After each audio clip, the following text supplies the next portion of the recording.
Estar aqui nessa casa, que é a minha casa também, né? A gente tem frequentado menos recentemente, estando lá no campus, mas a gente está sempre se sentindo em casa aqui, e é uma alegria. E especialmente numa noite de volta do encontro com Deus, que é uma noite de festa, né? A gente não se cansa de ver o que Jesus faz na vida das pessoas, o quanto que é maravilhoso ver alguém ser livre, né? Toda vez eu venho para a volta do encontro e eu penso assim, agora eu já me acostumei, estou bem, chego com postura, né, uma pessoa firme, e aí quando eu vejo a galera vindo pelo corredor, começa a lacrimejar, eu começo a chorar, e os jovens, eles são um pouco insanos, e aí de repente eu estou pulando, e isso não é do meu feitio, me dói aqui a lombar, sabe, mas eu estou ali com os jovens, eu estou pulando, eu sou jovem, amanhã talvez eu me arrependa, mas hoje nós estamos celebrando, porque muita gente foi liberta, muita gente foi curada, muita gente foi abençoada, aleluia, aleluia.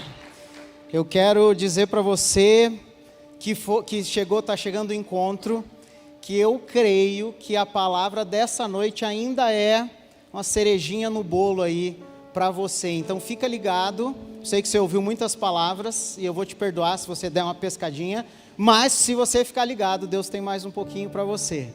Amém? Nós vamos hoje falar de algo que eu creio é relevante para todo mundo.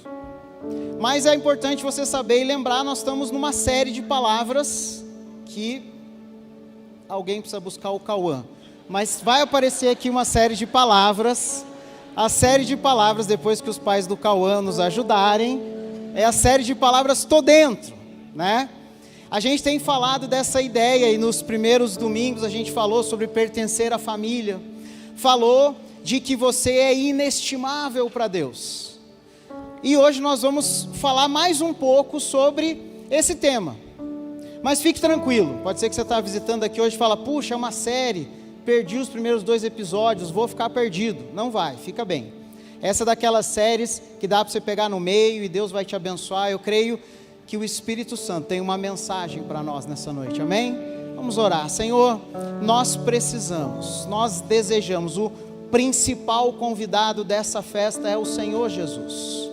Espírito Santo, vem falar. Nessa noite nós vamos ler a Tua Palavra, vamos estudar a Tua Palavra, vamos buscar a Tua face, como já temos feito desde o início. E o nosso pedido, Senhor, que o Senhor fale, que o Senhor toque os corações, que o Senhor transforme, que o Senhor diga aquilo que eu não posso falar e que nenhum outro homem pode dizer, mas que é tocar o profundo do coração, em nome de Jesus. Senhor, nós dependemos de Ti nessa noite. Amém. Amém. Hoje nós vamos seguir então com essa série, e a gente vai falar hoje sobre ser um influenciador. Eu sei que nos dias atuais, essa palavra influenciador, ela tem um certo preconceito, né? Porque ser um influenciador se tornou um pouco moda nos nossos tempos, né? Muitos influenciadores, ou para quem é de uma geração à frente da minha, os influencers, né? Estão por aí na internet influenciando, né? O influente é aquele que, por sua postura, por seu conhecimento, pela maneira como ele se expressa, ou por uma experiência especial, ele fala a outro. O influenciador é aquele que tem o poder de tocar e às vezes inclusive de transformar os pensamentos, as ideias, as convicções e as ações de outra pessoa.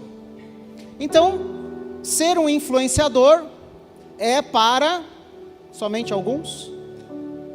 Eu sei que eu comecei a falar aqui e talvez alguns já desistiram no começo. Falei, esse negócio de influência, primeiro que eu já nem sei mexer direito no celular, né? Esse negócio de internet não é comigo. Então eu vou tentar ajudar a gente, porque essa palavra é para todos nós, para que você continue aqui ligado no que Deus tem para te falar. Em verdade, a natureza humana, como Deus a criou, ela tem uma característica. Quantos sabem que nós fomos criados, a gente nasce e a gente tem uma grande dependência dos nossos pais, e isso dura vários anos, sim ou não? Atualmente, eu vi alguns pais aqui com uma cara de peso, porque atualmente está durando mais, né? São mais anos, dura anos. E quantos sabem, e aí talvez se você como eu gosta de ficção científica, não sei se você já deu essa viajada, mas você já pensou que Deus criou todas as coisas e Ele não fez as coisas de maneira desproposital? Ele poderia ter nos criado com a habilidade de ser independente rapidamente, sim? Poderia o nenenzinho nascer, sair ali na sala de parto e dizer: cadê a tesoura? Cortar o seu cordão umbilical, me dá aí o grampo, grampear e sair andando para casa. Depois de 5 dias ele estaria na mesa e diria: papai, mamãe, gostei de medicina, aprendi na internet, vou ser médico. Com 10 dias ele sairia para o hospital e seria médico. Com 30 dias ele teria uma família. Poderia ser, não poderia? Deus é todo poderoso. Deus fez uma tartaruguinha que é assim. Você já viu a tartaruguinha, coisa linda? Ela sai da areia, bota a cabecinha para fora e ela fala assim: vou para o mar. Ela vai para o mar, sai nadando e vai viver a vida dela. Então Deus não fez nada despropositadamente, porque a palavra de Deus diz que Ele nos criou à sua imagem e semelhança. E se você for olhando pela palavra, você vê que Deus é um Deus de comunhão. Deus é um Deus que se relaciona.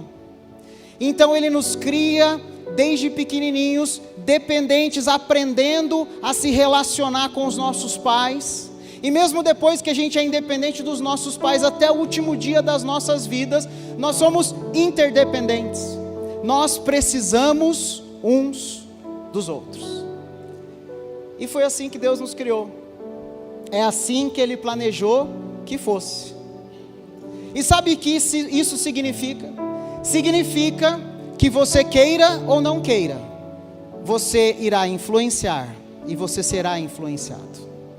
Influenciar não é uma opção de alguns, é uma realidade de ser humano, é a maneira que Deus nos criou, é essencial para nós. Não tem opção de você não influenciar. Sabe, você pode dizer: não, mas e se eu for um pai e eu nem ver o meu filho, eu abandonar a minha família? Você terá sido uma influência terrível desde a infância do seu filho, porque a sua primeira influência é um abandono, uma marca de abandono. E se eu, pelo contrário, ficar muito perto dele, criar ele numa bolha embaixo da minha asa, também não vai dar muito certo. Ele vai ficar mimadinho, não vai saber apanhar corinho fino, né? Vai apanhar da vida. Então assim, seja qual for o extremo, no meio do caminho você irá influenciar os seus filhos, a sua família, as pessoas com quem você convive. Ser um influenciador não é opcional, é a realidade que você vive e não tem como fugir dela. Pastor, eu tenho uma ideia. Adoro pessoas que ficam tentando pensar: ele está errado, eu vou pensar um jeito. Pastor, eu posso construir um bunker. Bunker está na moda, né? Estão lançando séries de bunkers, né? Sabe, o bunker é aquela coisa embaixo da terra, que a pessoa está se preparando para o ataque nuclear, e ele vai ficar isolado lá. Então ele pôs água, comida, e ele falou: se eu entrar no meu bunker, sozinho, isolado, e trancar a porta, eu não vou ser um influenciador. Não, mas você vai morrer. Sabe por quê? Porque nós não fomos feitos para ficar sozinhos. Você pode depois pesquisar por aí, tem estudos muito interessantes sobre a solidão. O cérebro definha, você morre. Literalmente, a solidão é um caminho de morte, não tem como. É capaz que você morra no seu bunker antes de cair a bomba atômica. Capaz que o cara da bomba atômica sobrevive, você morra de solidão. E eu não estou brincando, porque essa é a natureza, a essência da maneira que Deus criou, é como Deus é. Então, ser um influenciador é opcional? Não. Ser um influenciador é obrigatório nessa terra. Bom, então, vamos lá. Quando você tem uma coisa que é obrigatória fazer, eu costumo dizer: mergulha de cabeça e faz bem feito, né, meu irmão? Lá em casa, quando a gente corta a grama, o meu filho é que fica responsável por rastelar os restos, fazer os montinhos e se livrar daquilo. E eu falo para ele: filho, é inevitável, é impossível que você escape desta tarefa. Então, se é impossível, meu filho, não fica aí chutando as folhas e tal, que você vai ficar 6 horas. Vai anoitecer, nós vamos estar lá dentro quentinho, tomando janta, e você vai estar chutando folha. Se é uma coisa que não dá para fugir, pega o rastelo, pega uma boa ferramenta, pega um baldão e vai firme, vai forte, termina em 1 hora. Então, se ser um influenciador é algo do que você não pode fugir, nessa noite eu quero te chamar a conhecer as ferramentas que Jesus apresentou para ser um influenciador. Isso vai ser muito bom, você vai mergulhar de cabeça nisso. Ser um influenciador é algo que você vai fazer e receber. Paulo fala em 1 Coríntios, ele diz assim: não se deixe enganar, as más companhias corrompem os bons costumes. Salomão, em Provérbios 13:20, diz: aquele que anda com os sábios será cada vez mais sábio, mas o companheiro dos tolos acabará mal. Então as escrituras vão dizendo: olha, aqueles que você influencia e é influenciado impactarão a sua vida, as pessoas com quem você convive. Nós entendemos então que isso é da natureza que Deus nos criou, e nós queremos fazer isso da melhor forma. Jesus, entendendo isso, ele falou algo muito relevante sobre esse assunto. Lá no Sermão do Monte, em Mateus, no capítulo 5, ele fala que nós deveríamos ser sal da terra e luz do mundo. Eu creio que Jesus não escolhe as palavras de maneira aleatória. Ele escolhe sal e luz porque estes elementos têm a propriedade de transformar completamente o ambiente em que eles estão inseridos. Sim ou não? Você é brasileiro, bom brasileiro, você deve ser aquele que diz: eu gosto de churrasco, Hoje em dia tem um pessoal que não está mais gostando de churrasco. Deus tenha misericórdia de você. Churrasco é muito bom, mas vai lá, se você está em outro caminho, Deus te abençoe também, nós amamos todos vocês. Mas tem aquele que gosta de churrasco. Meu querido, pega essa carne sem sal e manda para dentro. Você não gosta de churrasco coisa nenhuma, meu irmão, você gosta de sal. Já tentou comer carne sem sal? É intragável, porque de fato é o sal que dá todo aquele gosto, todo aquele sabor. Você está num lugar escuro. Um lugar escuro é um lugar que você está com medo, você não sabe se você pode ir para frente, para trás, se você vai tropeçar, bater a cabeça, se naquele ambiente escuro tem um outro bicho ali com você que vai te comer. Você está no escuro, você tem medo, você tem insegurança. Acendeu a luz, está tudo bem. Opa, acendeu a luz, não tem ninguém aqui, não preciso ter medo, não vou tropeçar, não tem um buraco. Quando acende a luz, muda toda a perspectiva. Então Jesus está dizendo: você vai ser um influenciador, mas não um influenciador qualquer. Você será um influenciador que de fato vai transformar, ou vai ser um instrumento de transformação do ambiente que você está inserido. Quantos estão comigo? Vamos lá? Então nós vamos agora ver uma história. E para mim é muito importante quando eu vejo que o Senhor resolveu dedicar uma porção grande da Bíblia a alguma história, porque eu sei que Deus não escreveu a Bíblia de maneira leviana, tipo, vou escrevendo aqui do jeito que der. Deus foi escrevendo e deixando a sua palavra com intencionalidade. Nós sabemos que Jesus passou anos nessa terra, não tantos, mas foram anos, e que ele viveu muitas histórias, mas por alguma razão, algumas histórias ficaram registradas com ênfase, com bastante espaço. Eu sei que você talvez lê a Bíblia e tem uma historinha que você fala: puxa Deus, por que você resumiu tanto, Podia ter dado mais detalhe aqui, fiquei com vontade de saber mais disso aqui. Mas tem histórias às quais foi dedicado atenção, detalhes. Eu creio que estas histórias sobre Jesus revelam o caráter de Cristo e foram deixadas para nós. Não apenas como aquela historinha de aquecer o coração, já ouviu? Esses dias eu estava no Uber, o cara botou numa rádio e tinha um cara que contava historinhas de aquecer o coração. aí você ouve, aquece o coração, aí você vai embora. Não, a vida de Jesus, ela é mais do que boas histórias, é um exemplo para ser seguido, é a revelação do caráter do próprio Deus. Então nós vamos hoje ler uma história que está em João 4, é a história da mulher samaritana.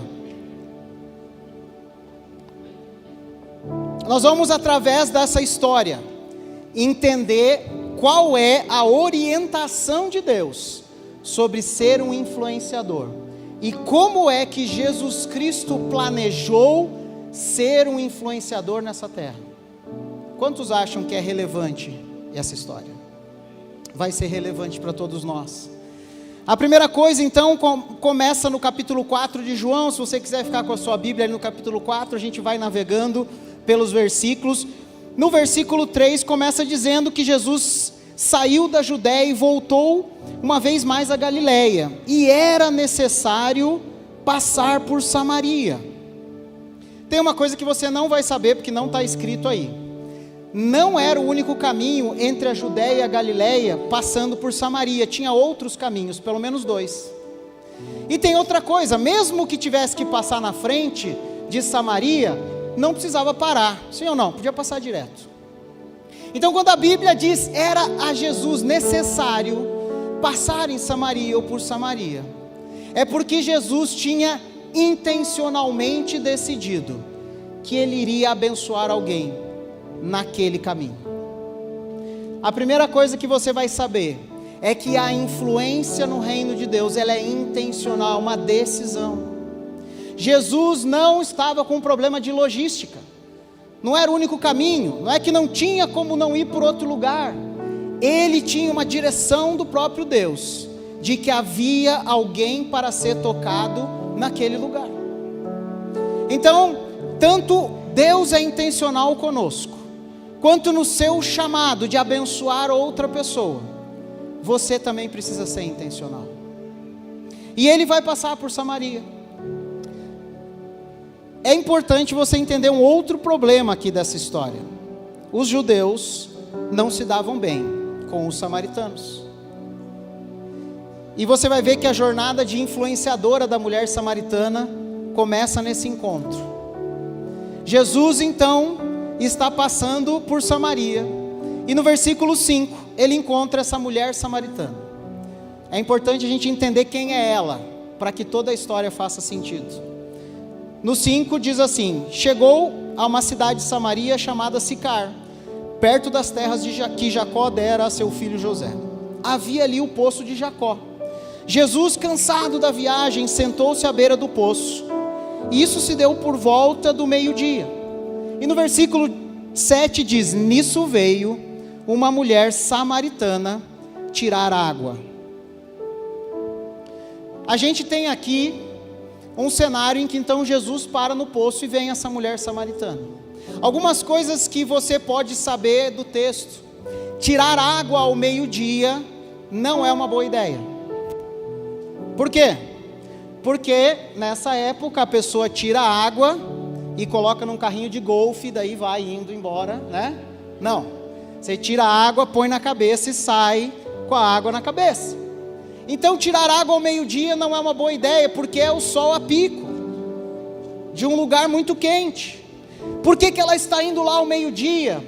E depois nós vamos ver sobre a vida dessa mulher daqui a pouco, mas ela tinha muito do que se envergonhar. Por que ela está sozinha? Quantos acham que uma mulher indo fazer uma atividade sozinha, alguma coisa está errada? Porque as mulheres gostam de ir juntas, né? Com as amigas, não é isso? Pô, amigas, vamos lá. Se fosse hoje em dia e você, mulher, tivesse que tirar água de um poço, você ia chamar as amigas ou não? Até as que você não se dá tão bem, pelo menos para ajudar a levar a água, né? Ó, estamos meio brigada, mas vamos lá junto a levar essa água aí. As mulheres vão em grupo. Por que que a mulher está sozinha? Porque ela é mal vista, porque ela perdeu as suas amizades, porque ela é uma pessoa que é mal vista no meio do seu povo. Ela está lá para fugir da sua vergonha.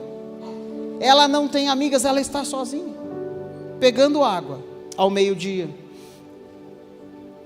Os judeus, eles detestavam os samaritanos. Na verdade, os samaritanos eram judeus que num contexto de retorno do exílio, tomaram uma decisão diferente do que o povo judeu, e se afastaram das tradições judaicas, da lei mosaica, criaram algumas tradições próprias, e havia uma grande rixa. Então imagine, é um povo que tem uma rixa, é uma rixa que chega às vias de fato, eles se matavam entre eles, não é uma rixa pequena. Então o cenário temos uma mulher de caráter duvidoso, brigada com todo mundo, indo pegar água no sol do meio-dia, num poço, e encontra um homem judeu, de um povo hostil ao povo dela. Tudo bem? Deu para ter um bom contexto aqui. Bom, agora nós vamos entender como se dá a influência. A primeira coisa, a influência tem a ver com transbordar daquilo que eu fui cheio. Jesus pede água à mulher, no versículo 9, e a mulher fica espantada, ela responde no 9, como o Senhor, sendo judeu, pede a mim, uma samaritana, água para beber? Jesus responde, se você conhecesse o dom de Deus e quem lhe está pedindo água, você teria pedido e ele lhe daria água viva. Ela não entende, ela pergunta, mas como assim? Não estou entendendo. No 13 ele diz então, quem beber dessa água terá sede outra vez, mas quem beber da água que eu lhe der nunca mais terá sede. Pelo contrário, a água que eu lhe der se tornará como uma fonte de água a jorrar para a vida eterna.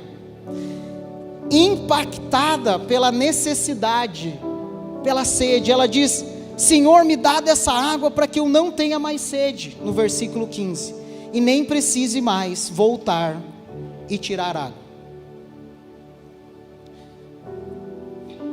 Jesus, pertencente a um povo, rival do povo samaritano, conversando com uma mulher, o que também para a cultura da época não era apropriado, uma mulher pecadora, e ele sabia, nós vamos ver mais à frente.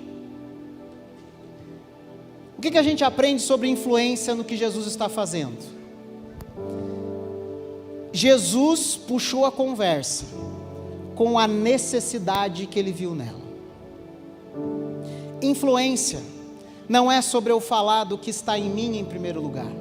A influência de Cristo foi identificar a necessidade daquela mulher, e talvez fosse o único ponto de contato que eles teriam para conversar, porque não haveria outro. A influência de Jesus não foi chegar falando das leis, ou defendendo porque é que os judeus eram íntegros em seguir a lei, embora ele mesmo, Jesus, fosse um cumpridor da lei, e tivesse dito, eu vim para cumprir e reforçar, e reformar, e redimir a lei. Mas ele não vai falar nada disso com essa mulher, ele fala, ela tem uma necessidade, e eu vou me conectar com ela, através dessa necessidade. Sabe, querido, talvez você está aqui hoje, você está num ambiente de trabalho complicado, ruim, hostil. Talvez lá no seu trabalho tem pessoas que têm ideias das quais você discorda profundamente. Eu acho engraçado que às vezes quando as pessoas estão nessa situação, elas procuram a gente, porque daí é legal se a gente der a palavra, né? Aí a pessoa vem procurar, pastor, meu trabalho está muito difícil, é uma opressão, todo mundo lá é o anticristo, eu tenho certeza que o anticristo vai sair do meu trabalho, ele está sendo formado lá. É assim, é um lugar oprimido, pastor, eu sinto que eu devo sair de lá. O que o senhor acha? Daí ela pensa assim, que eu vou dizer assim, você deve sair, fuja do anticristo. E a gente fala assim, por que a gente não busca a Deus uma direção sobre isso? Não, pastor, eu não quero uma direção de Deus, eu quero sair desse lugar infernal, né? Porque é difícil se comunicar com as pessoas que têm ideias diferentes das nossas, que criam os nossos filhos de uma maneira que nós, criam os filhos deles de uma maneira que nós discordamos, de pessoas que têm ideologias, pensamentos, filosofias, valores diferentes dos nossos. Mas o chamado de Cristo é para que você passe por Samaria. Talvez, e eu quero te afirmar com toda certeza, se você é um homem, uma mulher de Deus, que busca a Deus, o seu trabalho, você está lá porque foi Ele que te colocou. E se há um lugar infernal, é porque o seu chamado é para ser luz. E Jesus está dizendo assim: não compete a você discutir a sua filosofia com a do outro. Não compete a você dizer que você cria os seus filhos melhor que ele, ou que os seus valores são mais elevados. Ou não compete a você discutir com essa pessoa sobre nada. Compete a você conhecer a necessidade dela e se conectar com ela. Eu costumo dizer, se você for pedir conselho para alguém sobre qualquer tema relevante, e essa pessoa começar a despejar conselho para cima de você, sem perguntar nada, fuja. Essa pessoa não está interessada no seu bem, está interessada em propagar uma filosofia que ele tem na cabeça, que pode ser que não sirva de nada para você. Se você é pai ou mãe, então, campeão, né? Você vai falar assim: meu filho não dorme. Te dão 1000 ideias para as crianças dormirem, sensacional. Mas você fala: cara, você quer saber mais por que meu filho não dorme, antes de você soltar sua cartilha? Porque o coração de Cristo não era para implantar a filosofia judaica, mosaica na cabeça daquela samaritana. Ele queria matar a sede que ela tinha.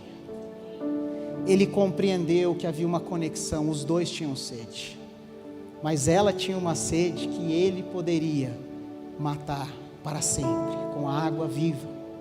Só que isso só se daria se ele tivesse a empatia. Então a primeira coisa que Jesus está dizendo, ser um influenciador, em primeiro lugar, tem a ver com ouvir e amar o outro. Ser um influenciador, em primeiro lugar, tem a ver com querer saber qual é a dor do coração do outro.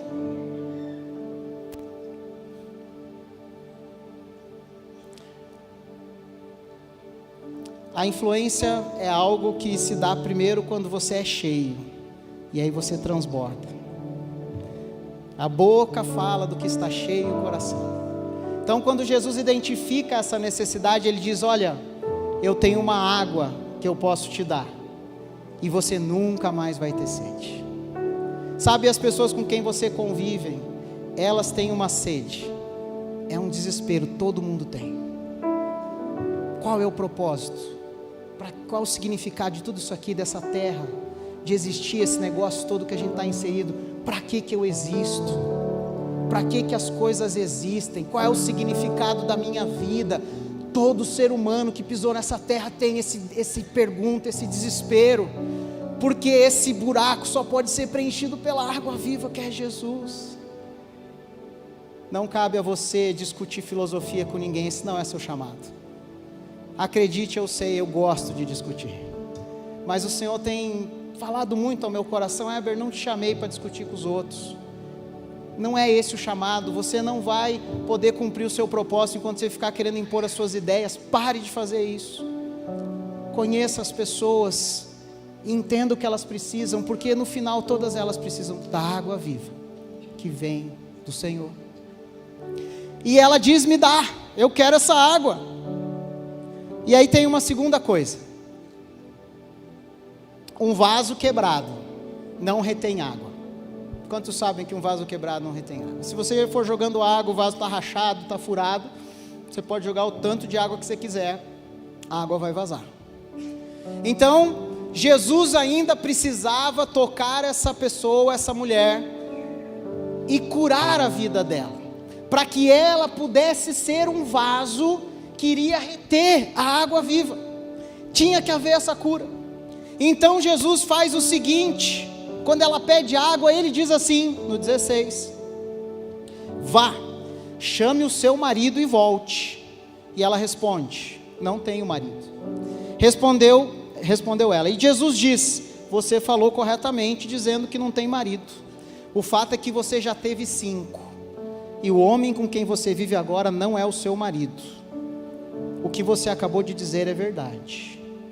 Então a mulher diz: Senhor, eu vejo que você é profeta. Jesus deseja transformar a vida daquela mulher, mas aquela mulher tem uma vida quebrada, ela é uma vergonha na sua sociedade. Você precisa entender que na lei judaica, ela teve 5 maridos, no segundo ela já teria sido apedrejada. Num adultério ou num resvalo desse, na lei daquela época, ela já estaria morta. Ela era uma mulher considerada por aquela sociedade como indigna, suja. E Jesus trouxe isso à tona. Mas aí há uma segunda coisa sobre Jesus Cristo. Perceba que ele não trouxe isso à tona acusando. Quantos aqui podem me dizer o seguinte: quando alguém te acusa, você faz o quê? Se defende, sim ou não? Acusou, me defendo, né? Então a minha mulher vem falar para mim alguma coisa. Puxa, você está sendo muito barbeiro no trânsito. Não, veja, o cara que passou na frente e tal. Então assim, eu me sinto acusado, eu já me defendo. Você isso, eu não, é isso. Então a acusação, ela gera defesa. Jesus não queria expor o pecado daquela mulher para acusá-la, ou para trazer peso. Então veja a maneira que ele fala. Ele apenas relata o que se passava com ela. Ele não usa nenhum adjetivo. Ele não diz assim: é verdade porque você é uma impura pecadora que teve 5 maridos. Ele não diz assim: é verdade, você merecia morrer. Ele só diz: olha, você está num caminho de morte. E isso não é uma acusação, isso é uma constatação. Tanto é que ela não se defende, ela se abre. Ela diz: eu vejo que você é um homem de Deus, eu vejo que você é um profeta. Ok, está tudo bem, né? Eu vejo que você é um profeta. Então, o que está acontecendo é que Jesus, para curar essa mulher, ele diz a ela: você está num caminho de morte. E ela então se abre. E sabe o que eu creio que foi mais impactante para ela? É que caiu a ficha. Para alguns que não entenderam, a ficha era um negócio que a gente usava para o telefone um tempo atrás. E o telefone só funcionava com ficha, tá? É como se fosse a internet do seu celular hoje. Então quando cai a ficha é que a pessoa entendeu, tá? Tem um pessoal que não entende. Então assim, caiu a ficha dela do seguinte: esse homem sabia que eu era uma mulher indigna desde o primeiro momento da conversa, e mesmo assim ele conversou comigo e me acolheu. A influência de Cristo, essa graça, para que você demonstre para a pessoa que ela está indo num caminho de morte, mas não fazendo um juízo ou condenando essa pessoa por isso, porque quem sou eu ou você para condenar alguém pelas escolhas que faz? Eu mesmo não fiz as melhores escolhas algumas vezes na minha vida, várias de que não me orgulho. Então Jesus está dizendo: para você ser um influenciador nesta terra, você não é chamado para acusar ou fazer juízo de valor de ninguém. Você é chamado para amar e acolher e dizer: olha, você está indo num caminho de morte, mas eu conheci um caminho de vida, se você assim desejar. Jesus fez isso, meu querido. O nosso chamado é para fazer isso. Então perceba, você não vai discutir ideologia, filosofia, jeito de vida, valores. Você não vai acusar ninguém pelo que ele fez ou deixou de fazer, ou pelas escolhas que tomou, porque isso é a escolha que cada um fez, e cada um toma conta das escolhas que faz. Mas Jesus está dizendo: você sim é chamado para ser um influenciador, alguém que acolhe. E quando ela é acolhida por Cristo, uma mulher que em primeiro lugar, pela tradição daqueles dias, nem deveria ter o direito de falar com aquele homem judeu, ela é acolhida por ele, ela quer ouvir mais. Quando você fizer o que Jesus fez, as pessoas vão querer ouvir mais sobre o que você tem a dizer.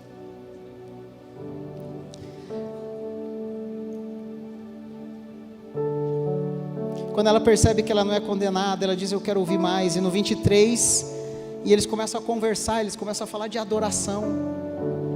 E aí no 23, Jesus está respondendo ela e diz assim: olha, é chegada a hora, e de fato já chegou, que os verdadeiros adoradores adorarão em espírito e em verdade. São esses os adoradores que o Pai procura. Deus é espírito, e é necessário que os seus adoradores o adorem em espírito e em verdade. E disse a mulher: eu sei que o Messias, chamado Cristo, está para vir.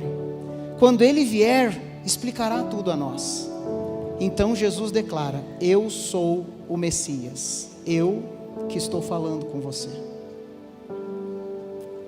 Teve muito poucas pessoas na história dos evangelhos que chegaram a ter a revelação de que Jesus era o Messias antes que ele fosse morto e crucificado. Dá para contar nos dedos. Mas essa mulher caminhou com Jesus nesta conversa, se entregou a Cristo de tal maneira que ela teve a revelação de que estava falando com o Messias, o Salvador do mundo. É uma experiência profunda e transformadora. Quantos acham que ela estava sendo transformada ali? Ela foi tomada por essa revelação de uma maneira maravilhosa. O profeta Isaías, no capítulo 25, de 7 a 9, diz assim: nesse monte ele destruirá o véu que envolve os povos, a cortina que cobre as nações, destruirá a morte para sempre. O soberano Senhor enxugará as lágrimas de todo o rosto e retirará de toda a terra a zombaria do seu povo. Foi o Senhor quem disse: naquele dia dirão: esse é o nosso Deus, nós confiamos nele, ele nos salvou. Este é o Senhor, nós confiamos nele, exultemos, alegremos, pois ele nos salvou. Essa mulher samaritana estava ali diante do cumprimento das profecias do profeta Isaías. Uma mulher desconhecida, uma mulher indigna no meio do seu povo. E aí temos a terceira coisa sobre ser um influenciador: o jarro restaurado, o jarro íntegro, cheio, ele transborda naturalmente. Quantos sabem que se você ir derramando água num jarro e for derramando e ele não tem nenhum furo, ele é íntegro, ele vai começar a transbordar? Porque é isso que acontece. Eu entendo que Jesus não usou essa figura à toa, eu entendo que Jesus não fez nada à toa. É porque é assim que se dá a influência no reino de Deus. Esta mulher foi cheia da água viva do Messias naquele encontro. Heber, como você sabe isso? Não está escrito isso tão claramente. Está sim. No 28 diz que ela, deixando o cântaro, volta à cidade e disse ao povo: venham ver o que o homem me disse, tudo o que tenho feito, será que ele é o Cristo? E eles saíram da cidade e foram para onde ele estava. Querido, não se perde na história. Essa mulher era uma vergonha. Quantos aqui são de uma cidade pequena? Tipo 20 mil, 30 mil habitantes, ou já moraram? Você já morou em cidade pequena? 50 mil. Olha lá, ó. Cidade pequena. Como que é o negócio da fofoca? Uma mulher que teve 5 maridos, ela seria ou não seria um bom alvo de fofoca? Imagina, numa cidadezinha, essa era uma cidade pequena. Ela era uma vergonha, ela andava de cabeça baixa na rua, as pessoas falavam dela quando ela passava, ela não tinha nem amigas para irem tirar água no poço. Essa mulher entra de cabeça erguida na cidade, e ela está tão cheia, e ela está tão louca com Jesus, e ela fala assim: venham! E o pessoal olha e fala: está possuída, mas é por uma coisa boa. Da onde veio essa autoestima? Da onde veio essa força para falar? Da onde veio essa convicção de uma mulher que não conseguia nem levantar a cabeça para falar com ninguém? Ela se tornou uma influenciadora porque ela foi cheia do Espírito Santo de Deus. E porque ela encontrou Jesus Cristo, que não a condenou e que não levou em conta as diferenças que os seus povos tinham, mas que a acolheu, a amou e derramou sobre ela perdão e restauração. E é isso que é ser um influenciador para o reino, e é assim que Jesus nos ensinou. Ela entra na cidade com autoridade. Como você sabe que tem autoridade? Porque as pessoas foram ver. Aquilo era uma loucura. Aquela mulher não tinha boca para falar e ninguém queria ouvir ela. Ela era indigna de falar, mas ela falou com uma autoridade, com uma restauração, com uma graça. Nós temos que ir ver. Ela não tinha seguidores na rede social, mas um monte de gente seguiu ela. E eles foram lá ver. A experiência que você tem em Cristo transborda. Eu sempre digo, meu irmão, se você está aqui na igreja, você precisa ter uma experiência com Jesus. Não vem aqui só por causa da música, porque o ambiente é legal, porque o pessoal é animado, porque você vai cansar, porque a gente também vai ser chato às vezes. A gente também às vezes vai falar coisas que você não gosta. Então, se você não está aqui porque você teve uma experiência com Jesus, não se preocupe, hoje é o dia de você ter uma experiência com Jesus. E você precisa continuar a ter experiência com Jesus. Jesus falou de uma água que era derramada para transbordar para a eternidade. É um constante transbordar. A influência no reino de Deus começa com um testemunho, mas no final conecta as pessoas com Cristo, a fonte inesgotável. Essa é a jornada de influência da mulher samaritana. E essa é uma boa notícia. Sabe por quê? Para mim essa é uma ótima notícia, ainda mais eu que estou aqui pregando. Ser um influenciador por você mesmo cansa pra caramba. Eu não sou, inclusive. Algumas pessoas me ouvem pregando, se animam a me seguir no Instagram. Frustração. Meu último post é de 2042, né? Então assim, não sou muito engajado. Mas por que eu estou falando isso? Porque nós cremos e sabemos que ser um influenciador em Cristo, como a mulher samaritana, em primeiro lugar você vai transbordar do que você recebeu, mas as pessoas vão dizer: o que é isso que você recebeu? E aí nós vamos conectá-las à fonte inesgotável. Porque meu querido, eu vou decepcionar você. Pastor Josué vai decepcionar você, né, pastor? Se o pastor já não te decepcionou, ele fará isso, compromisso. Porque a gente é gente. A gente é gente que nem você, a gente pisa na bola, a gente erra, a gente fala o que não deveria, a gente é insensível às vezes, ou muitas vezes, né? Nos perdoem, nós somos gente como você. Uma vez um irmão me procurou depois do culto, e eu tinha testemunhado de umas pisadas de bola feias que eu tinha dado durante a minha pregação, e ele veio falar: pastor, eu gosto aqui da igreja, gosto de você. Por quê? Porque você é assim ruim que nem eu. Falei: obrigado, irmão, que testemunho bonito. Que bênção que eu pude abençoar a sua vida, então. Porque é isso, a gente é igual, mas a influência no reino é sobre você contar do que você recebeu, mas depois conectar com Cristo. No 39, muitos samaritanos daquela cidade creram nele por causa do seguinte testemunho dado pela mulher: ele me disse tudo o que eu tenho feito. E assim, quando se aproximaram dele, os samaritanos insistiram que ficasse com ele por 2 dias, e por causa da sua palavra muitos creram. Querido, quando você lê a Bíblia, se liga nas coisas. Ele ficou em Samaria por 2 dias, depois ele foi crucificado. 2 dias com o povo inimigo do povo judeu. Ele demonstrou não só para aquela mulher, ele foi e conquistou aquela cidade. E disseram para a mulher: agora cremos, não só por causa do que você disse, pois nós mesmos o ouvimos e sabemos que este é o Salvador do mundo. Não tem uma outra cidade inteira que teve a revelação que Jesus era o Salvador do mundo antes dele morrer, que não fosse esta cidade desse relato. Este relato é o relato que Jesus deixou para nos ensinar como que é ser um influenciador para o reino. A sua influência no reino começa com o seu testemunho, mas ela segue com a conexão das pessoas com Jesus Cristo. Esse é o reino, esse é o nosso chamado. Eu quero pedir que você fique em pé comigo.